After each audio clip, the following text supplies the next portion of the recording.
बंकू के अनुपमा से रोने से शुरू होता है क्योंकि वे जया को ढूंढ लेंगे। वह अनुपमा को शांत होने के लिए कहता है। अनुपमा जया के लिए जोर जोर से रोती है। वह सोचती है कि उसकी बेटी को कौन ले गया और जया को याद करती है।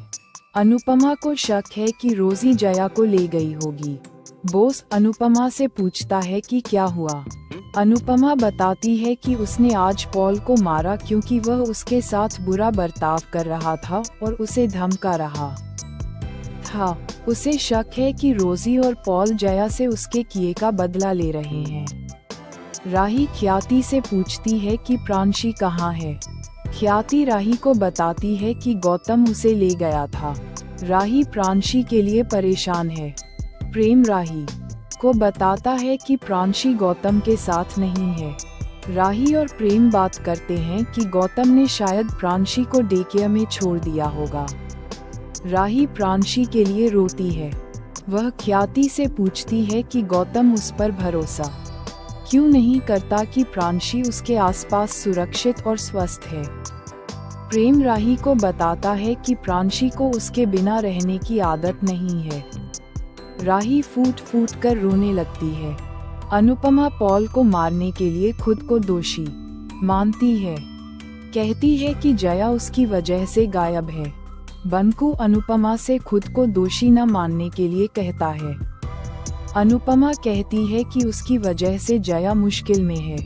दिग्विजय अनुपमा से खुद को दोषी मानना बंद करने के लिए कहता है। वह उससे कहता है कि दोष देने के बजाय उन्हें पॉल को ढूंढना चाहिए। अनुपमा को चिंता होती है कि जया ने खाना या पानी पिया है या नहीं। जया सोचती है कि उसे एक बार फिर मदद लेने की कोशिश करनी चाहिए, जैसा अनुपमा ने उसे सिखाया है। राही प्रेम से प्रांशी के बारे में पूछती है। प्रेम को किसी का फोन आता है। राही प्रेम से पूछती है कि प्रांशी कहाँ है। प्रेम राही को साथ ले जाता है। वहाँ पॉल और रोजी खुश होते हैं कि अनुपमा जया की वजह से बेचैन है। अनुपमा पॉल और रोजी से जया को वापस करने की गुजारिश करती है। पॉल कहता है कि उसे नहीं पता कि अनुपमा किस बारे में बात कर रही है। वह कहता है कि उसे जया के बारे में नहीं पता। अनुपमा पॉल और रोजी से माफी मांगती है। रोजी कहती है कि अनुपमा ने पॉल की बेइज्जती की है। अनुपमा कहती है कि वह गांव वालों के सामने माफी मांगने को तैयार है। दिग्विजय सोचता है कि माता पिता अपने बच्चों के लिए अपनी सेल्फ रिस्पेक्ट छोड़ देते हैं। वह पॉल को जया को लौटाने की चेतावनी देता है। अनुपमा को पता चलता है कि रोजी कुछ छिपा रही है। वह कहती है कि अगर बच्चों को खाना और पानी नहीं मिलेगा तो वे बीमार पड़ जाते हैं। अनुपमा जया की सुरक्षा के लिए प्रार्थना करती है। पॉल और रोजी चले जाते हैं। प्रेम और राही डेकेयर पहुंचते हैं। डेकेयर लेडी उन्हें बताती है कि उसने गौतम को बताया था कि वह एक छोटे बच्चे को नहीं संभाल पाएगी, लेकिन उसने प्रांशी को पैसे के साथ छोड़ दिया। वह राही को प्रांशी की एलर्जी के बारे में बताती है। राही प्रांशी को डॉक्टर के पास ले जाने के बाद गौतम को सबक सिखाने का फैसला करती है।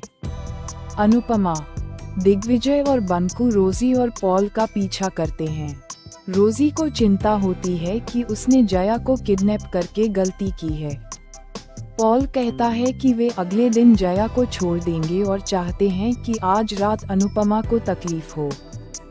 दिग्विजय को पता चलता है कि जया को उसी फैक्ट्री में रखा गया है। वह अनुपमा को फैक्ट्री ले जाता है। रोजी और पॉल आसानी से जया को छोड़ने से मना कर देते हैं। इस बीच अनुपमा को जया का पेंसिल बॉक्स मिल जाता है। राही प्रेम को बताती है कि प्रांशी गौतम की वजह से बीमार हुई और अब वह उसके खिलाफ लापरवाह पेरेंट होने के लिए लापरवाही का केस करेगी। प्रेम राही का साथ देता है। दिग्विजय, अनुपमा और बंकू फैक्ट्री पहुंचते हैं। अनुपमा को जया का हेयर क्लिप मिलता है। दिग्विजय और अनुपमा जया को ढूंढ लेते हैं। जया बेहोश हो जाती है।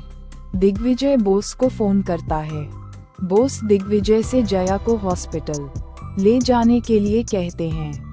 एपिसोड खत्म। प्रीकैप। डॉक्टर अनुपमा से जया के इलाज के लिए 1 लाख का इंतजाम करने को कहते हैं। अनुपमा चौंक जाती है। बंकू रोता है और दिग्विजय से कहता है कि वह जया को नहीं खो सकता। अनुपमा को चिंता होती है कि पैसे का इंतजाम कैसे किया जाए। हमारी राय। अनुपमा को पैसे की जरूरत है और पक्का दिग्विजय जया को बचाने के लिए अपना घर बेच सकता है। बदले में अनुपमा कैफे चलाने का फैसला करेगी ताकि वह दिग्विजय का घर वापस खरीद सके। क्या अनुपमा कामयाब हो पाएगी? क्या जया बच पाएगी?